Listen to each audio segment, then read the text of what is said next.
राम राम प्यारे बच्चों, एवाई क्लास में आपका स्वागत है। मैं हूं आपका अपना आशीष भैया। आज फिर मैं एक नई वीडियो के साथ तो नहीं आया हूं। जो आपका ट्रिग्नोमेट्री चल रही थी, यानी ऊंचाई और दूरी वाली, उसी को थोड़ा आगे बढ़ा रहे हैं। उसमें आपके लगभग 7 सवाल लग गए थे। पीछे वाले वीडियो में आपके 7 सवाल लग गए थे और ये आपका 8वां सवाल होगा। ठीक है, चलो आओ हम लोग करते हैं।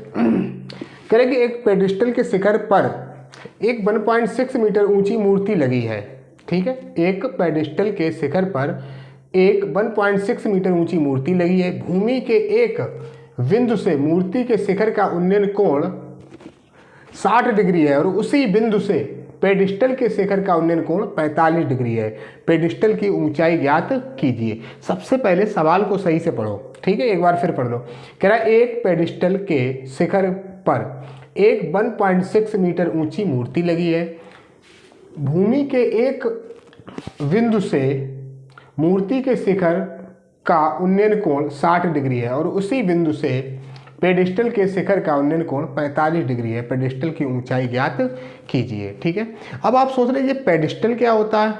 ठीक है, यही सोच रहे हैं कि आप पेडिस्टल क्या होता है। तो आपने देखा होगा कि मूर्ति को कभी जमीन पर नहीं रखा जाता है। पहले क्या किया जाता है कि चारों ओर से एक चौतरा टाइप का बना दिया जाता है। ठीक है, सीमेंट का एक चारों ओर से क्या बना दिया जाता है, चौतरा टाइप का बना दिया जाता है। उसके ऊपर मूर्ति रखी जाती है। तो इसका मतलब जो चौतरा बनाया जाता है उसी को कहते हैं क्या, पेडिस्टल। समझ में आया? ठीक है, तो पेडिस्टल का मतलब आप समझ गए कि क्या होता है, चौतरा टाइप का होता है, उसी के ऊपर मूर्ति रखी जाती है। ठीक है, तो हम लोग फिर सवाल पढ़ेंगे और चित्र को बनाना प्रारंभ करेंगे। करेगा एक पेडिस्टल के शिखर पर एक 1.6 मीटर ऊंची मूर्ति रखी हुई है। तो हम लोग मान लेंगे कि ये एक पेडिस्टल है।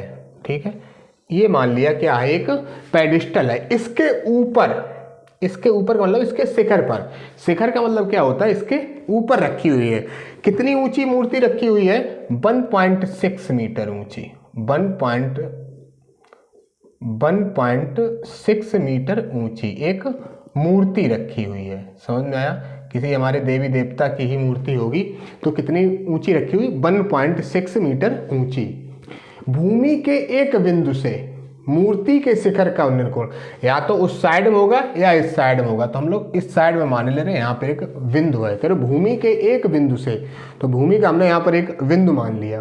भूमि के एक बिंदु से मूर्ति के शिखर का उन्नयन कोण। अब मूर्ति का शिखर कहाँ पर होगा, यहाँ पर होगा। ठीक है, ठीक है, ये पेडिस्टल का शिखर है और ये मूर्ति का शिखर है। ठीक है, और मूर्ति का पाद बिंदु ये होगा, जो पेडिस्टल का शिखर होगा वो मूर्ति का पाद बिंदु होगा। ये याद रखना। ठीक है, समझ में आया? तो मूर्ति के शिखर से कितने अंश का कोण बना रहा है, 60 अंश का कोण बना रहा है। ठीक है, कितने अंश का कोण, 60 अंश का कोण बना रहा है। तो ये बन गया 60 अंश का कोण। ठीक है, और उसी बिंदु से पेडिस्टल के शिखर का उन्नयन कोण, और उसी बिंदु से, इसी बिंदु से कह रहा है, उसी बिंदु से पेडिस्टल के शिखर का उन्नयन कोण। अब पेडिस्टल का शिखर कहाँ पे है, ये है। ठीक है, पेडिस्टल का शिखर कौन सा, ये वाला है। पेडिस्टल के शिखर का उन्नयन कोण 45 डिग्री है। इसी बिंदु से पेडिस्टल के शिखर से कोण कितना है, 45 डिग्री है। समझ में आया? कितना कोण है, 45 डिग्री। समझ में आया? पूरा जो कोण है वो कितना है, 60 डिग्री है। ठीक है, पूरा कोण है वो कितना है, 60 डिग्री है। और ये जो नीचे वाला कोण है ये कितने डिग्री है, 45 डिग्री है। समझ में आया? इतना क्लियर हो गया? कुछ नहीं करना। सबसे पहले क्या करना, एक पेडिस्टल बना दो, उसके ऊपर मूर्ति रख दो। मूर्ति कितनी ऊंची है, 1.6 मीटर ऊंची है। मूर्ति के शिखर से एक बिंदु पर पहले 60 अंश का कोण बन रहा है, फिर पेडिस्टल के शिखर से उसी बिंदु पर 45 अंश का कोण बन रहा है। समझ में आया? अब आपको चित्र समझ में आ गया होगा। अब चाहो इसको नाम दे दो। इसको हमने दे दिया ए, ये बी, ये सी और ये डी। ठीक है, ए बी सी डी, इसको नाम दे दिया। ठीक है, अब कह रहे पेडिस्टल की ऊंचाई ज्ञात कीजिए। अब पेडिस्टल कहाँ से कहाँ तक है, यहाँ से यहाँ तक पेडिस्टल है, तो इसकी ऊंचाई ज्ञात करनी, यानी इसको हमने मान लिया h। क्लियर है? इसको हमने क्या मान लिया, h मान लिया। तो हम लोग लिख लेंगे, माना पेडिस्टल की ऊंचाई बराबर h।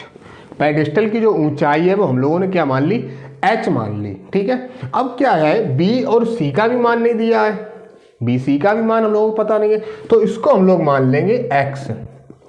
vc की जो यानी इस बिंदु से और जो पेडिस्टल है उसके उस बिंदु तक, ठीक है, जहां पर ये बिंदु है और पेडिस्टल का आधार है उनके बीच की दूरी को हम लोगों ने मान लिया x। क्लियर है, तो इसको भी लिख लो BC बराबर x। ठीक है, BC बराबर x मीटर, ये सारे मीटर में है तो मीटर में ही मानेंगे। ठीक है, तो BC बराबर हो गया x। देखो ये सवाल जो होते हैं ये 4 नंबर में आते हैं कम से कम। ठीक है, 6 नंबर में भी कभी कभार आ जाते, तो इन सवालों को आराम से समझ लो, आराम से कर लेना। ठीक है, तो थीटा हमारे जो दिए गए हैं वो 2 हैं। ठीक है, तो एक हम लोग मान लेंगे, कोई सा भी मान लो या ऐसे ही लिखा रहने दो, कोई दिक्कत नहीं है। ठीक है, अगर ना लिखना चाहो तो ऐसे ही लिखा रहने दो। अब देखो हमारे पास 2 त्रिभुज बन रहे हैं, एक बन रहा है ABC और दूसरा कौन सा बन रहा है, DBC। तो हमेशा याद रखना कि हम लोग ऐसे त्रिभुज को लेते हैं जिससे हमें सवाल सरल लगे। तो हम लोग सबसे पहले 45 अंश का ले लेंगे। ठीक है, 45 अंश का क्यों लेंगे, क्योंकि आपको पता है tan 45 का मान 1 होता है। tan 45 का मान क्या होता है, 1। तो सबसे पहले हम लोग लेंगे इस वाले को ले लेंगे DBC त्रिभुज DBC में, ठीक है, DBC में तो कितना हो जाएगा tan 45। देखो DBC में कितने अंश का कोण है, 45 अंश का कोण है। ठीक है, तो ये वाला जो 60 है हम इसको ऐसे थोड़ा बड़ा करके लिखे दे रहे हैं। ठीक है, पूरा जो कोण है वो कितने अंश का है, 60 अंश का है, तो ये हम थोड़ा बड़ा करके लिखे दे रहे हैं जिससे आप लोगों को सही से दिखाई दे जाए। कितने अंश का कोण है ये, 60 अंश का, पूरा जो कोण है वो 60 अंश का है। ठीक है, ठीक है, थोड़ा सही से लिख लो, पूरा जो कोण है वो कितने अंश का है, 60 अंश का है। ठीक है, तो ये देखो tan 45 बराबर क्या होता है, लंब बटे आधार। क्या होता है, लंब बटे आधार। तो लंब इसमें कितना h, आधार हमारा कितना x। ठीक है, हम लोग बहुत सारे सवाल लगा चुके हैं, अगर ना भी याद रहे तो इसको हम लिखे दे रहे हैं जिससे आपको थोड़ा कन्फ्यूजन भी ना हो। ठीक है, चलो ये हमने फार्मूला भी यहाँ पे लिखे दे रहे हैं, लंब बटे आधार होता है। क्या होता है, लंब बटे आधार। ठीक है, तो h/x हो गया। इसका आपको पता है tan 45 का मान होता है 1 h/x। ठीक है, अब हम लोग क्या करेंगे, क्रॉस मल्टीप्लाई करने लेंगे, इसका इसमें इसका इसमें, तो x बराबर आ गया हमारा h। x बराबर हमारा क्या हो गया, h हो गया, ये हमारा बन गया समीकरण 1। ठीक है, x बराबर हो गया h, ये हमारा क्या बन गया, समीकरण 1। अब हम लोग कौन सा त्रिभुज लेंगे, अब एक ही त्रिभुज बचा है ABC। अब हम लोग लिख लेंगे त्रिभुज ABC में। ठीक है, त्रिभुज ABC में। अब इसमें देखो फिर वही फार्मूला लग जाएगा, tan 60 बराबर भाई लंब बटे आधार। ठीक है, पूरा नहीं लिखेंगे। अब क्या होगा, अब ABC लेंगे तो ये जो पूरा लंब हो जाएगा, पूरा लंब क्या हो जाएगा, 1.6 ये h ये है, 1.6 ये और h ये, तो ये हो जाएगा 1.6 प्लस h। पूरा कितना हो जाएगा, 1 प्लस h, 1.6 प्लस h। ठीक है, 1.6 प्लस h, तो ये हो जाएगा कि 1.6 प्लस h बटे भाई x। ठीक है, आधार तो वही रहा हमारा, जो x था इसमें भी वही रहेगा। ठीक है, और tan 60 का आपको मान होता है, आपको मान पता होगा, ये होता है √3 बराबर 1.6 प्लस h बटे x। इतना आप लोगों को समझ में आ गया होगा। चलो हम लोग यहाँ पर आगे करते हैं।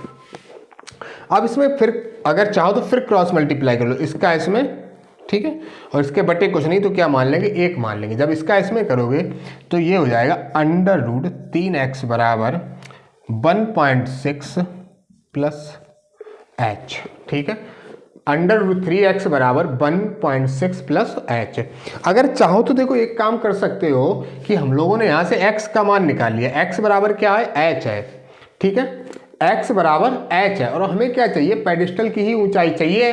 तो इसका हम क्या करेंगे, जिस जगह पे x है वहां पर h लिख देंगे। ठीक है, जिस जगह पे क्या है, x है वहां पर क्या लिख देंगे, h। तो ये हो जाएगा √3h। ठीक है, x के बराबर हमने क्या लिख दिया, h लिख दिया यहाँ पर। ठीक है, बराबर 1.6 प्लस एच। अगर चाहो तो ब्रैकेट में लिख भी सकते हो समीकरण 1 से, ठीक, समीकरण 1 से ही तो मान रखा है। अब क्या करना, h वाले एक तरफ कर लो और 1.6 अलग कर लो। जब h वाला ये प्लस का इधर आएगा, किसका हो जाएगा, माइनस का हो जाएगा, बराबर हो जाएगा 1.6, ठीक है।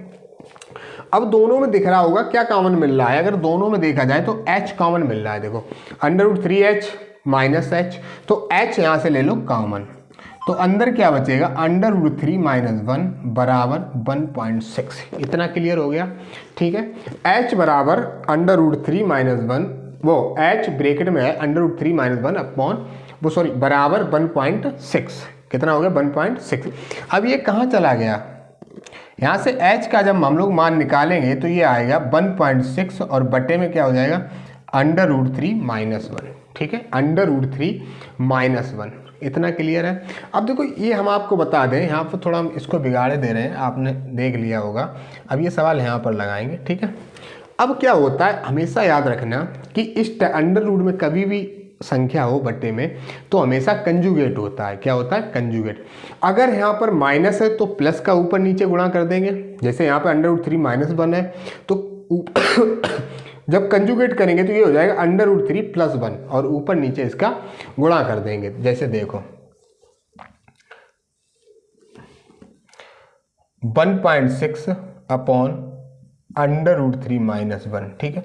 अब यहाँ पर क्या है, माइनस है। जब माइनस होता है तो हम लोग क्या करते हैं, प्लस का साइन लगा के ऊपर नीचे गुणा कर देते हैं, ठीक है, प्लस का साइन लगाकर ऊपर नीचे गुणा कर देते हैं। तो ये ऊपर वाला जैसा है वैसा ही रहने दो, 1.6 √3 प्लस 1। नीचे वाले देखो फार्मूला बन रहा है, एक बार क्या है माइनस, एक बार क्या है माइनस और एक बार क्या है प्लस, तो ये फार्मूला बन जाता है a² माइनस b² का, ठीक है। अगर एक बार प्लस हो दूसरी बार क्या हो माइनस, तो a² माइनस b²। a² का मतलब है √3 का स्क्वायर माइनस b का मतलब है 1 का स्क्वायर, ठीक है। इतना समझ में आ गया। तो ये हो जाएगा 1.6 √3 प्लस 1 और ये बटे में आ जाएगा। किसी भी संख्या अगर अंडर रूट में कोई संख्या है उसका स्क्वायर करते हैं तो अंडर रूट हट जाएगा, सिर्फ क्या आ जाएगा 3 माइनस 1, ठीक है। अंडर रूट हट जाएगा, यहाँ से 3 आ जाएगा, 1 का स्क्वायर 1 ही होता है, ठीक है। 1 का स्क्वायर क्या होता है, 1 ही होता है, ठीक है। अब यहाँ पर क्या बचेगा, h बराबर 1.6 √3 प्लस 1 और बट्टे में देखो 3 में से 1 गया, कितना बचा 2, 3 में से 1 घटाओगे तो कितना बचेगा 2, ठीक है। अब 2 का क्या करेंगे, 1.6 में भाग दे देंगे। जब इसका इसमें भाग दोगे तो देखो 2 का भाग 1 में जाएगा नहीं, तो सबसे पहले पॉइंट लगा लो ऊपर, ठीक है। 2 का भाग 1 में नहीं जाएगा तो इसका मतलब 16 में ही देना पड़ेगा, लेकिन बीच में क्या आ रहा है पॉइंट, तो पॉइंट पहले ही लगा लो और 2 अट्ठे होता है 16, 2 अट्ठे 16। तो h बराबर आ गया 0.8 √3 प्लस 1। लो ये पेडिस्टल की ऊंचाई निकल आई, ठीक है। h बराबर 0.8 √3 प्लस 1, ये क्या निकल आया, जो हमारा पेडिस्टल है उसकी ऊंचाई निकल आई। अगर आपसे पूरी पूछी जाए, यानी यहाँ से यहाँ तक की पूछी जाए, तो देखो यहाँ पर 1.6 प्लस h है तो यहाँ पर h का मान रख दो और आंसर आ जाएगा। अगर आपको ये पूछा जाए कि b और c के बीच की दूरी कितनी है, ठीक है, उस बिंदु और पेडिस्टल जहाँ पे रखा हुआ है उनके बीच की दूरी कौन सी है, तो ये याद रखना वो h के बराबर ही होगी, क्योंकि x बराबर है h, तो जो x का मान है वो h के बराबर है। तो जितनी पेडिस्टल की ऊंचाई है उतनी ये b और c की भी लंबाई है। समझ में आया, ये आपको सवाल समझ में आ गया होगा। अब हम लोग अगला सवाल लगाएंगे।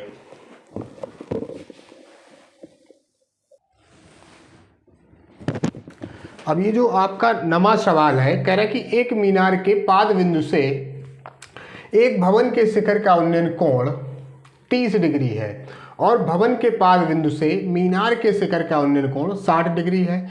यदि मीनार 50 मीटर ऊंची हो तो भवन की ऊंचाई ज्ञात कीजिए। सबसे ज़्यादा जो इम्पोर्टेंट होता है वो क्या होता है, सवाल को पढ़ना। अगर आपने सवाल को सही से पढ़ लिया सही से समझ लिया तो आप कभी नहीं भूलेंगे, ठीक है। तो सबसे पहले आप सवाल को सही से पढ़िए। क्या कह रहा है कि एक मीनार के पाद बिंदु से एक भवन के शिखर का उन्नयन कोण 30 डिग्री है और भवन के पाद बिंदु से मीनार के शिखर का उन्नयन कोण 60 डिग्री है। यदि मीनार 50 मीटर ऊंची हो तो भवन की ऊंचाई ज्ञात कीजिए। किसकी ऊंचाई ज्ञात करनी है? हमें भवन की ऊंचाई ज्ञात करनी है, ठीक है। मीनार जो होती है वो माना जाता है कि भवन से ऊंची होती है, बराबर भी हो सकती है, इसमें कोई वो कंडीशन नहीं दे रखी है। ना ही वो कह रहा है कि मीनार ऊंची है, ना ही वो कह रहा है कि भवन ऊंचा है, ठीक है। कभी कभार क्या होता है दोनों बराबर भी हो सकती है। तो चलो हम एक मान लेते हैं जो मीनार है वो थोड़ी बड़ी है, ठीक है, और जो हमारा भवन है वो थोड़ा छोटा है, ठीक है। मीनार क्या बड़ी है और भवन को हमने मान लिया थोड़ा छोटा है। क्लियर है? एक तरफ ये क्या होगी मीनार और एक तरफ होगा भवन। कह रहा है कि एक मीनार के पाद बिंदु से, ठीक है, एक भवन, तो एक तरफ बना लिया भवन और एक तरफ क्या बना लिया मीनार, ठीक है। एक मीनार के पाद बिंदु से, अब मीनार का पाद बिंदु कौन सा है? ये, ठीक है। पाद बिंदु से एक भवन के शिखर, भवन का शिखर कौन सा? ये वाला, ठीक है। समझ में आया? पाद बिंदु जो आधार होता है, शिखर का मतलब जो शीर्ष होता है, ठीक है, उसको कहते हैं शिखर। तो कह रहा है कि मीनार के पाद बिंदु, देखो ये मीनार का क्या हो गया? पाद बिंदु हो गया, ठीक है। लिखे दे रहे हैं, ठीक है, इसको लिख रहे हैं, ये हो गया मीनार और ये क्या हमारा भवन है, ठीक है। अब याद रहेगा, एक तरफ हमने कर दिया मीनार और दूसरी तरफ क्या कर दिया भवन। अब भवन के शिखर, भवन के शिखर, ठीक है, का उन्नयन कोण 30 डिग्री है, का उन्नयन कोण 30 डिग्री है। किससे? मीनार के पाद बिंदु से, ठीक है। ये कितना है? 30 डिग्री है। समझ में आया? कितने डिग्री है? 30 डिग्री, ठीक है। तो मीनार का आधार और भवन के आधार को मिलाए दे रहे हैं, ठीक है। इन दोनों के आधारों को मिला दिया, ठीक। कितने डिग्री है? ये 30 डिग्री है। कह रहा है कि ये 30 डिग्री, ठीक। आराम से सवाल को सही से समझ के करो। और भवन के पाद बिंदु, भवन का पाद बिंदु कौन सा? ये, ठीक है। भवन के पाद बिंदु से मीनार के शिखर का उन्नयन कोण, मीनार का शिखर कौन सा? ये है, ठीक है। ये भवन का पाद बिंदु है और ये मीनार का शिखर है। उन्नयन कोण 60 डिग्री है, ठीक है। यानी भवन के पाद बिंदु और मीनार के शिखर का उन्नयन कोण कितने डिग्री है? 60 डिग्री। तो इसको मिला दो, ठीक है। तो ये बन गया 60 डिग्री। समझ में आया? ठीक है, क्लियर है। तो इसको नाम दे दो, इसको दे दिया A, B, C और D, ठीक है। तो आपको इसमें दो त्रिभुज दिखाई दे रहे हैं, एक दिख रहा है A, B, C दिख रहा है, एक कौन सा दिख रहा है? D, B, C, ठीक है। और ये क्या है? ये B और C के बीच की दूरी है, इसको हम लोग मान लेंगे X, ठीक है। इसको हम लोग क्या मान लेंगे? X। और एक चीज और दे रखी है, जो मीनार है वो 50 मीटर ऊंची है, जो मीनार की ऊंचाई है वो 50 मीटर है। कितनी है? इसको मीनार को अब हटाए दे रहे हैं, ठीक है, अब तो समझ गए होंगे, 50 मीटर ऊंची है, ठीक है। तो भवन की ऊंचाई ज्ञात करनी है, यानी इस वाले को हम लोगों को भवन की ऊंचाई को ज्ञात करना है, ठीक है। अगर चाहो तो बताओ ब्रैकेट में लिख दें जिससे आप लोगों को याद रहे ये क्या है? मीनार है, ठीक है। और इसको भी ब्रैकेट में लिखे दे रहे हैं, ये है भवन, ये क्या है? भवन है, ठीक है। इसकी हमें ऊंचाई ज्ञात करनी है और इसके आधार और इनके दोनों ये किसका आधार है? मीनार का, वो सॉरी भवन का आधार है, और ये किसका आधार है? ये मीनार का आधार। इनके बीच की दूरी मान ली हमने X। इतना क्लियर आपको आ गया होगा। चित्र मैन होता है चित्र, इसका अगर आपने चित्र समझ लिया तो आप कर लेंगे। कह रहा है कि जो भवन है, भवन के शिखर और मीनार के पाद बिंदु से कितने अंश का कोण बन रहा है? 30 अंश का बन रहा है। कह रहा है कि भवन के पाद बिंदु और मीनार के शिखर का कोण कितना है? 30 डिग्री। उन्नयन कोण है, ये दोनों कौन से कोण है? उन्नयन कोण है, ठीक है। तो हम लोग क्या करेंगे, सबसे पहले कोई सा भी लगा दो, चाहे तो ABC त्रिभुज लगा दो और चाहे DBC त्रिभुज लगा दो, जो आपकी इच्छा हो उसमें पहले लगा सकते हैं, ठीक है। अगर 45 अंश होता तो सबसे पहले वही त्रिभुज लगाते जो 45 अंश का होता। तो चलो हम लोग लगाए दे रहे हैं ABC लगाए दे रहे, ठीक है। तो सबसे पहले मान लो, माना भवन की ऊंचाई ऊंचाई बराबर h, भवन की ऊंचाई क्या मान ली h, और BC के बीच की दूरी x, के बीच की दूरी बराबर मान ली x, या BC बराबर ही सीधा मान लो x। क्लियर है, BC बराबर ही मान सकते हो, क्या मान सकते हो, x मान सकते हो। इतना क्लियर हो गया।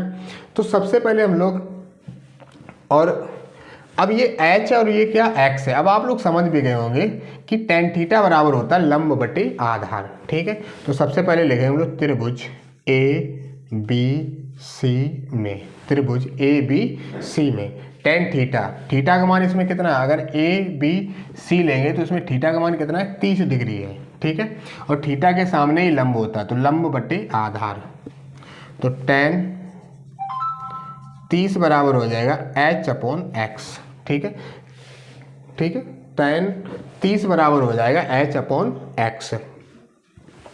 अब tan 30 का मान होता √1/√3, 1/√3 बराबर क्या हो जाएगा h/x।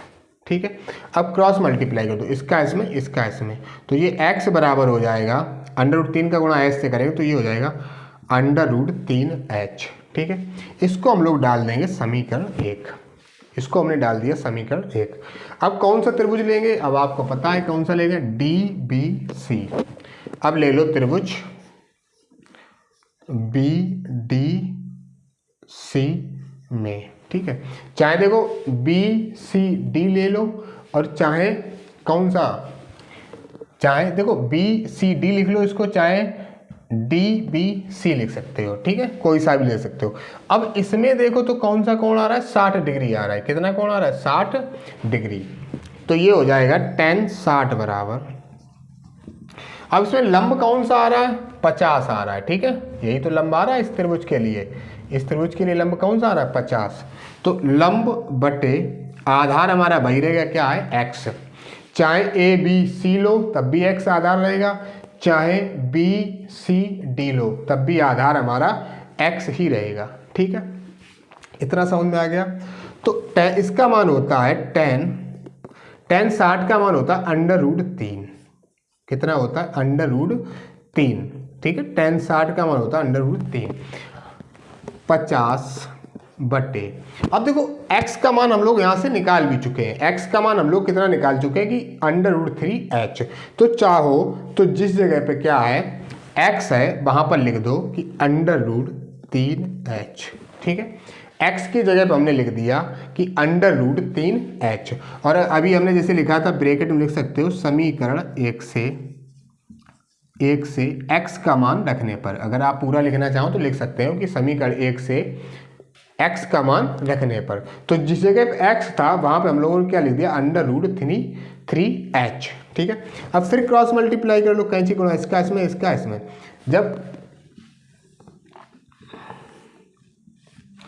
जब हम लोग इसका इसमें गुणा करेंगे तो देखो √3 इधर भी है, √3 इधर भी है, तो याद रखना कि √3 का गुणा √3 से करेंगे तो √ हट जाएगा, यानी √ के अंदर अगर सेम संख्याएं हैं और उनका गुणा करते हैं तो √ हट जाता है, सिर्फ उसी संख्या को एक बार लिख दिया जाता है। तो √3 का गुणा √3 से करेंगे तो ये आ जाएगा 3, और साथ में क्या h, तो 3h बराबर 50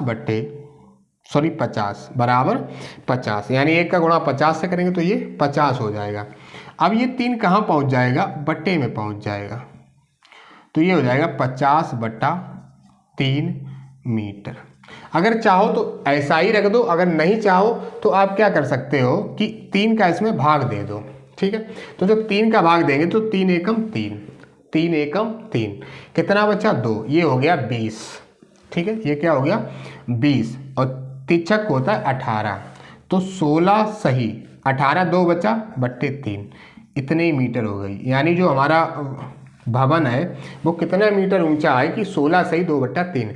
देखो इसको सही बटे में अगर ऐसे ना लिख पाओ तो जैसे हम लोग भाग देते हैं उस टाइप में भी लिख सकते हो। जैसे देखो 3 का भाग दो 5 में, ठीक है, ये 0 है 50 है, 3 का भाग दो 3 एकम 3, कितना बचा 2।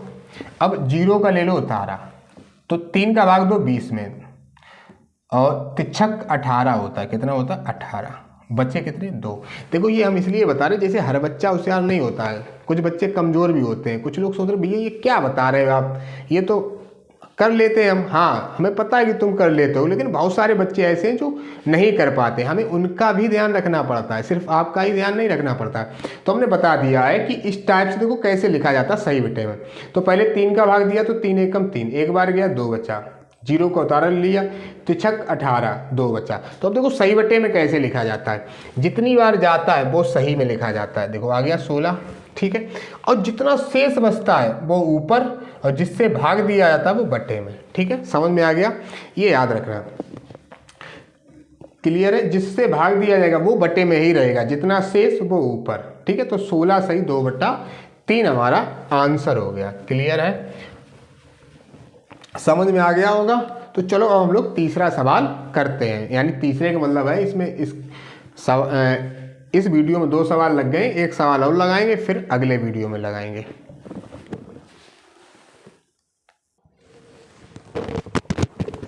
अब आपका अगला सवाल जो 10वां सवाल है उसको देखिए।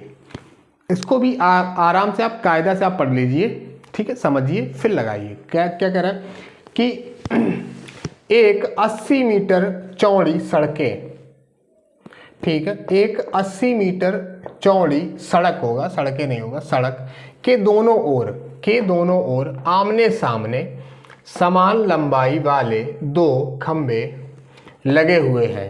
इन दोनों खंभों के बीच सड़क के एक बिंदु से खंभों के शिखर के उन्नयन कोण क्रमशः 60 अंश और 30 अंश है।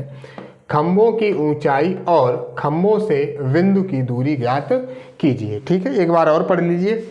कह रहा है कि एक 80 मीटर चौड़ी सड़क के दोनों ओर आमने सामने समान लंबाई वाले 2 खंभे लगे हुए हैं। इन दोनों खंभों के बीच सड़क के एक बिंदु से खंभों के शिखर के उन्नयन कोण क्रमशः 60 अंश और 30 अंश हैं। खंभों की ऊंचाई और खंभों से बिंदु की दूरी ज्ञात कीजिए। अब इसको समझिए, अब सवाल हम लोगों ने कायदे से पढ़ दिया, अब इसको समझिए। कह रहे हैं कि एक सड़क है, आप लोगों ने देखी होगी, सड़क सबने देखी होगी, जितने लोग ये वीडियो देखेंगे उन्होंने भी देखी होगी। ठीक है, तो जो सड़क होती है तो क्या होता है, कभी कभार हम लोग एक सड़क के इस तरफ और एक सड़क के इस तरफ, दोनों तरफ खंबे लगा देते हैं। ठीक है, लाइट के खंबे हो सकते हैं। ठीक है, और दोनों जो खंबे हैं उनकी जो लंबाई है वो दोनों बराबर है। कैसी है, बराबर, समान है। ठीक है, बराबर का मतलब समान है। ठीक है, तो हमने मान लिया कि ये एक सड़क है। ठीक है, इसको हमने मान लिया ये क्या है, एक सड़क है। ठीक, और इसके दोनों ओर, एक इधर और एक इधर, क्या लगा हुआ है, एक खंबा लगा हुआ है। और कैसी लंबाई है इन दोनों की, समान लंबाई है। ठीक है, कैसी लंबाई है, दोनों की समान लंबाई है, समान ऊंचाई के दोनों खंबे लगे हुए हैं। ठीक है, इतना समझ में आ गया। भाई कह रहा है कि एक 80 मीटर चौड़ी, यानी जो सड़क है वो कितने मीटर चौड़ी है, 80 मीटर चौड़ी है। ठीक है, सड़क की जो चौड़ाई है वो कितनी है, 80 मीटर। सड़क देखो, एक 80 मीटर चौड़ी सड़क के दोनों ओर, देखो ये 80 मीटर चौड़ी सड़क होगी, इसके दोनों ओर, एक उधर और एक इधर, आमने सामने, और कैसे लगे हुए दोनों, आमने सामने, समान लंबाई के। अगर इसकी 10 होगी तो इसकी भी 10 होगी, अगर इसकी 20 लंबाई होगी तो इसकी भी 20 लंबाई होगी। ठीक है, समान लंबाई के 2 खंबे लगे हुए हैं। ठीक है, 2 खंबे लगे हुए, लग गए 2 खंबे। इन दोनों खंबों के बीच, इन दोनों खंभों के बीच सड़क के एक बिंदु से, इन दोनों खंभों के बीच, अब हमने मान लिया कोई एक पॉइंट है इन दोनों खंभों के बीच। अब देखो एक चीज हम आपको बता दें, बीचों बीच और बीच में अंतर हो जाता है, समझ में आया। जैसे हम कहें कि 1 2 3 4 5 6, अब हम आपसे कहें कि 1 और 6 के बीच बताओ कौन कौन है, या 1 और 6 के बीच क्या है, तो आप कहोगे 2 भी है, 3 भी है, 4 भी है और 5 भी है। क्लियर है, समझ में आया। लेकिन जब बीचों बीच की बात होगी तो कितने हैं, 1 2 3 4 5 6, तो ना तो ये 3 होगा ना 4 होगा, इनके बीच वाला बिंदु होगा, समझे, बीचों बीच में। ठीक है, और बीच में ये सारे हैं, 2 भी बीच में, 3 भी बीच में, 4 में और 5 भी बीच में, समझ में आया। लेकिन जब बीचों बीच की बात होगी तो 4 और 3 के बीच होगा 3.5। क्लियर है, समझ में आया। तो बीच में और बीचों बीच में बहुत अंतर हो जाता है। बीच का मतलब है कि यानी ये खंभा और इनके बीच में कोई एक पॉइंट है, कहीं पर भी हो सकता है, क्या पता यहाँ पे हो, क्या पता यहाँ पर, क्या पता यहाँ पर, क्या पता यहाँ पर, और क्या पता बीचों बीच में भी हो सकता है। ये कोई क्लियर नहीं है, समझ में आया? तो ये आप समझ गए होंगे कि बीचों बीच का मतलब क्या होता है, जो बिल्कुल मध्य में, मिडिल में जिसको कहते हैं, ठीक है। लेकिन अगर कोई के बीच में, तो इसका मतलब उन दोनों जितने भी लोग हों उनके बीच में कोई ना कोई बैठा होगा। समझ में आया? बात दोनों की अलग हो जाती है। क्लियर है? समझ में आया? बीचों बीच का मतलब जो सिर्फ बीच वाला व्यक्ति है उसकी बात करेंगे। और जैसे 10 लोग हैं, फर्स्ट वाले को लास्ट वाले के बीच में 8 लोग बैठे होंगे, तो वो बीच हो गया। समझ में आ गया? क्लियर है? हमने आपको एग्जाम्पल भी दे दिया, उदाहरण भी दे दिया कैसे।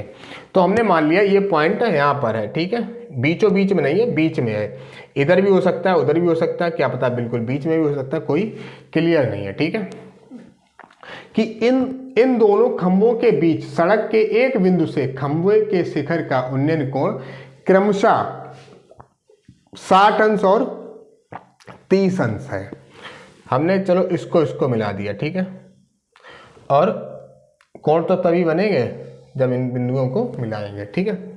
तो कह रहा है कि एक बिंदु से खंबे के शिखर का उन्नयन कोण, खंबे का शिखर एक ये है, तो इससे मान लो कितने अंश का है, पहले वाला मान लो 60 अंश का है, ठीक है। इस वाले खंबे का शिखर ये है, इससे मान लो ये 30 अंश का कोण बन रहा है। अगर x बाई जेड, आप घबराना नहीं है, क्या पता इधर वाला आप 30 बना दे, उधर वाला 60 बना, तो आपका यहाँ आंसर नहीं आएगा, क्या आंसर आएगा, फिर भी आएगा, ठीक है। तो बिल्कुल टेंशन लेने की जरूरत नहीं है। अगर इधर वाला आप 60 मानेंगे तो उधर वाला 30 हो जाएगा, अगर आप उधर वाले को 60 मानेंगे तो इधर वाला 30 हो जाएगा। इसमें बिल्कुल घबराने की बात नहीं है, आंसर आपका दोनों से आएगा, ठीक है। तो इतना क्लियर हो गया।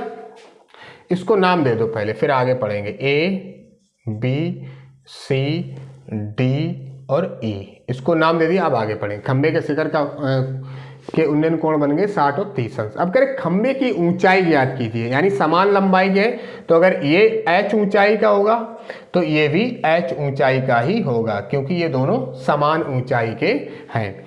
और खंबों से बिंदु की दूरी ज्ञात कीजिए, खंबे से बिंदु की दूरी ज्ञात कीजिए। अब एक खंबा यहाँ है, इसका ये बिंदु होगा, एक खंबा यहाँ, इसका यही बिंदु होगा, ठीक है। बिंदु दोनों का एक ही है, तो यहाँ से यहाँ तक की दूरी बतानी है और यहाँ से यहाँ तक की दूरी बतानी है। समझ में आया? तो ये वाली आपको दूरी भी ज्ञात करनी है, यानी BC भी ज्ञात करनी और CE भी ज्ञात करनी है। क्लियर है? तो हम लोग क्या करेंगे, हमने चलो इसको मान लिया, जो B और C से बीच की दूरी है, B और C के बीच की दूरी, वो हमने x मान ली, ठीक है। और टोटल दे रखी है, टोटल हमें कितनी दे रखी है, 80, यानी जो सड़क की टोटल चौड़ाई है वो कितनी है, 80 है। तो जब हम लोगों ने B और C की मान ली x, तो ये बची हुई कितनी होगी।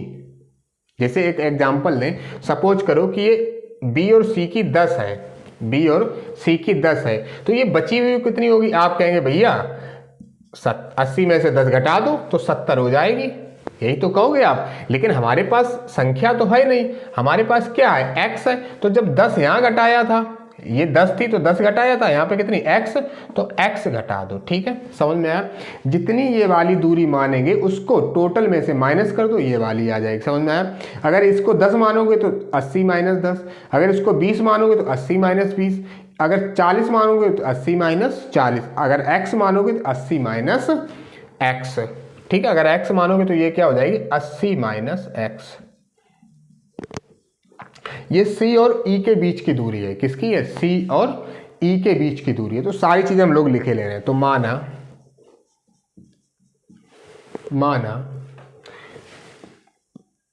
खंबे की ऊंचाई,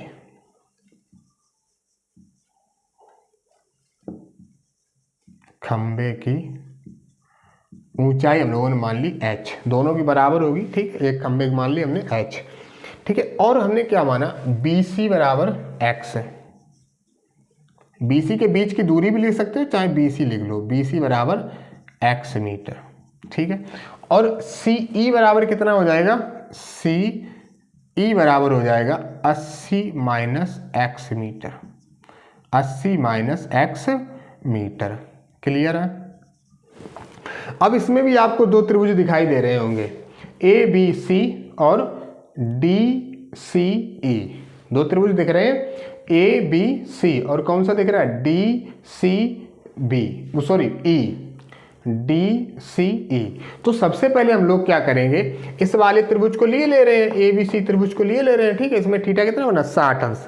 तो हम लोग सबसे पहले लिए ले रहे हैं, थोड़ा बड़ा सवाल है, ठीक है, इसलिए ऐसे करके हम लोग लाइनें अभी से किए ले रहे हैं, ठीक है। ठीक, तो देखो त्रिभुज लिख लो, त्रिभुज ए बी सी में, ए बी सी में, इसमें थीटा कितने अंश का है 60 अंश का है, ठीक है।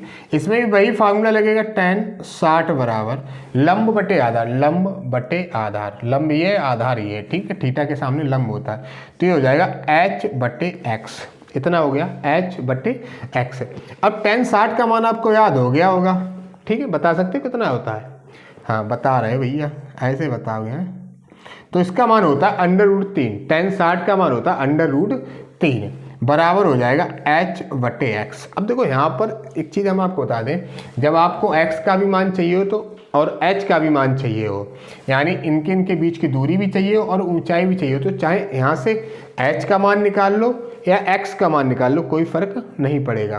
तो चलो हम लोग x का ही मान निकाल ले रहे, क्योंकि हम लोगों ने जितने भी सवाल लगाए उसमें x का ही यहाँ से मान निकाला है। तो जब x का मान निकालोगे तो देखो x यहाँ पर आ जाएगा, ये √3 नीचे पहुँच जाएगा, ठीक है, समझ में आया।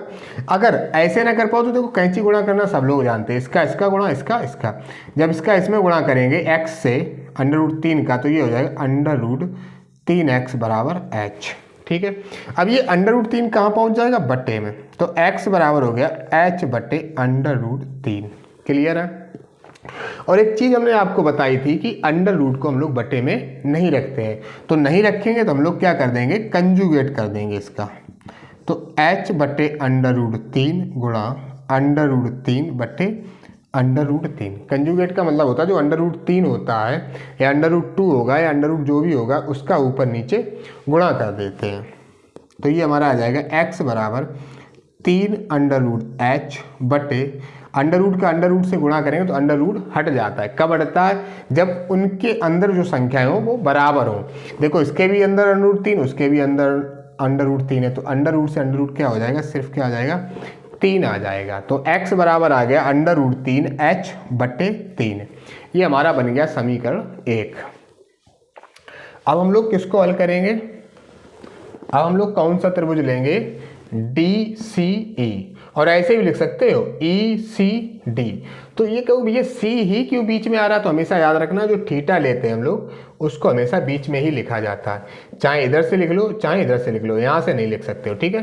जो थीटा होता है वो हमेशा बीच में ही रहता है। तो ये हो जाएगा त्रिभुज DCE में, DCE में, ठीक है, DCE में।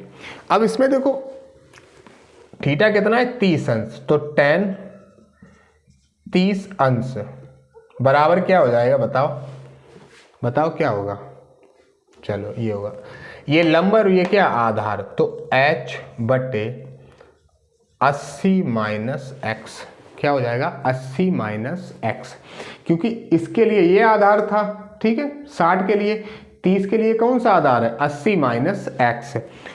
तो tan 30 का मान आपको पता भी होगा कितना होता है 1 बटा √3, कितना होता है 1 बटा √3,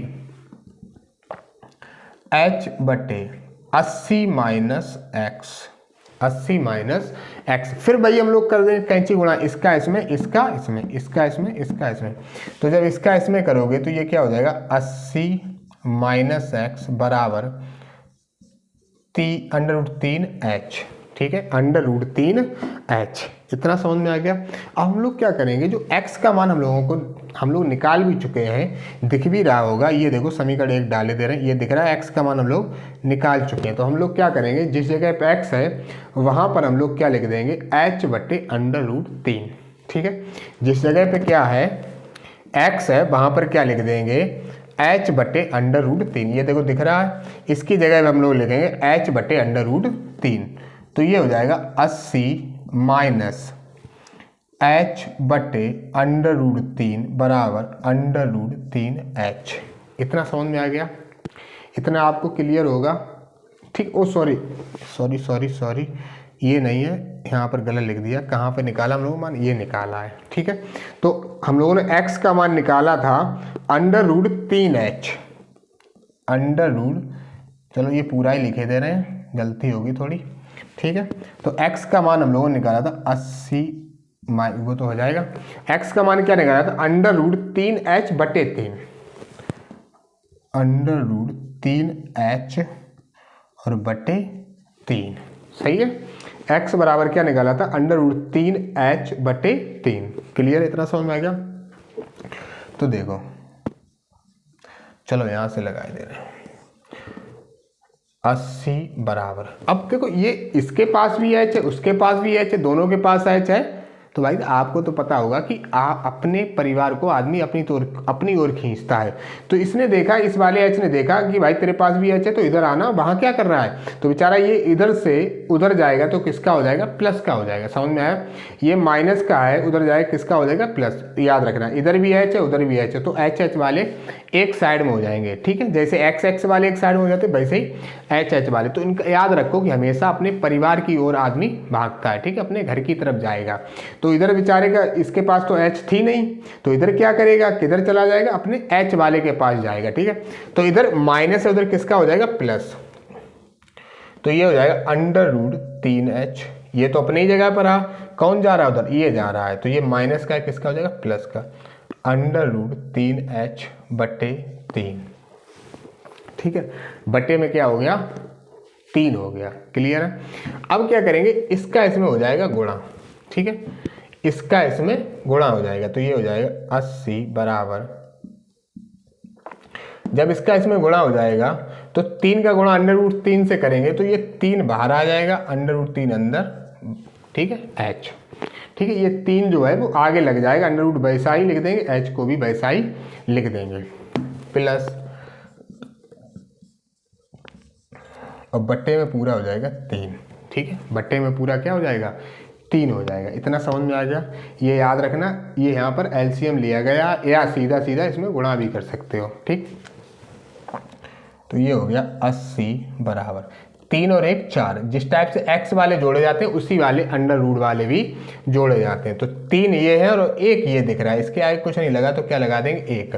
3 और 1 कितना हो गया, 4। 4 √3h बटे 3। क्लियर है। अब देखो 4 से 80 कट भी जाएगा, 4 1 4, 4 दूनी 8, 0। इसका इसमें क्या हो जाएगा, गुणा हो जाएगा। ठीक है, इसका इसमें गुणा हो जाएगा और इसके बटे कुछ नहीं, तो इसका इसमें हो जाएगा। जब इसका इसमें करेंगे तो ये होगा √3h बराबर 20 3 60। 20 3 60 हो गया। ठीक है, अब ये √3 कहाँ पहुंच जाएगा, बटे में पहुंच जाएगा, तो h बराबर हो जाएगा 60 बटे √3। ठीक है, अभी हमने आपको बताया कि √ को हम लोग बटे में नहीं रखते हैं। जब नहीं रखते हैं तो क्या कर देंगे हम लोग, कैंची का कंजुगेट कर देंगे। क्या कर देंगे, कंजुगेट। तो 60 बटे √3, यानी कंजुगेट का मतलब होता है जो √ होता है उसका ऊपर नीचे गुणा कर देते हैं। तो h बराबर हो गया 60 √3 बटे में, देखो रूट से रूट हट जाएगा, सिर्फ कितना आ जाएगा, 3। 3 से काटो 2 0, तो h बराबर आ गया 20 √3। काटना तो आप लोगों को आता ही होगा। ठीक है, ये कितना लिखा हुआ है, 20 लिखा हुआ है। कैसे, 3 दूनी 6 और 0, तो h का मान आ गया 20 √3। इसका मतलब आप समझ गए कि जो दोनों खंभों की ऊंचाई है वो 20 √3 है। ठीक है, जो हमारा जो खंभा लगा हुआ है इधर वाला और इधर वाला, ये दोनों क्या है, आपस में बराबर है। तो इसका मतलब जो ऊंचाई निकली है 20 √3, इसकी भी 20 √3 होगी और इसकी भी 20 √3 होगी। क्लियर है। तो ये इसका मान आ गया हमारा 20 √3। ठीक है, मीटर। अब हम लोगों को किसका मान ज्ञात करना है, हम लोग BC का मान ज्ञात करना है, यानी x का मान ज्ञात करना और 80 माइनस x का मान ज्ञात करना। देखो बहुत सरल है, अब बहुत ज़्यादा सिंपल हो गया। देखो कैसे, h बराबर निकला 20 √3, तो कहाँ पर उठा के रख दो, यहाँ पर उठा के रख दो, आंसर आ जाएगा। ठीक है, x बराबर √3h/3 है, तो h का मान उठाकर समीकरण 1 में रख देंगे यहाँ पर, इसका भी आंसर तुरंत आ जाएगा। ठीक है, तो x का मान देखो, चाहो तो यहाँ लिख सकते हो h का मान